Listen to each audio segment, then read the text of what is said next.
Michel Lafleur, bonjour. Bonjour. Donc vous êtes chercheur qualifié FNRS en sociologie et sciences politiques et vous nous invitez aujourd'hui pour une pause café. On est venu prendre un café avec vous parce que ces jours-ci vous organisez une conférence sur la thématique des nouvelles migrations au sein de l'Europe du sud vers le nord. Comment vous êtes arrivé à travailler sur cette thématique ?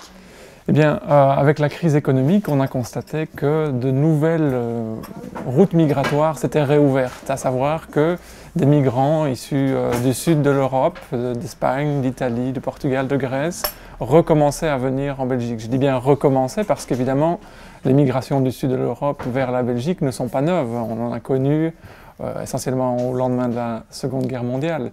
Mais avec la crise économique, ces routes se réouvrent. À quel point, quelle est l'ampleur de ce nouveau phénomène migratoire? Ce qu'il faut dire tout d'abord, c'est que seule une minorité de citoyens européens sont mobiles. Seule une minorité de citoyens européens vivent dans un autre pays que leur pays de nationalité. Mais ce que l'on constate avec la crise, c'est qu'il y a une intensification de certains flux. Par exemple, en Espagne, on constate que depuis 2007, il y a environ 700 000 personnes qui ont quitté et qui ont migré soit vers l'Europe, soit vers d'autres destinations comme l'Amérique latine. Au Portugal, les flux des Portugais vers la Belgique, par exemple, ont doublé depuis le début de la crise économique.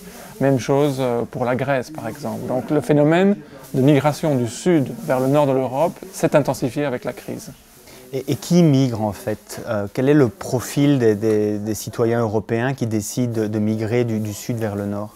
Alors, le profil des migrants du Sud a changé par rapport à ce qu'on a connu en Belgique historiquement, de migrants italiens qui venaient travailler dans la sidérurgie ou dans les mines. Aujourd'hui, le profil il est plutôt très jeune. Par exemple, 50% des Espagnols qui se déplacent ont seulement 25 ans ou moins. La même chose pour les Portugais qui sont également très très jeunes, 50% ont moins de 29 ans. Et la plupart d'entre eux ont également de hauts niveaux de qualification.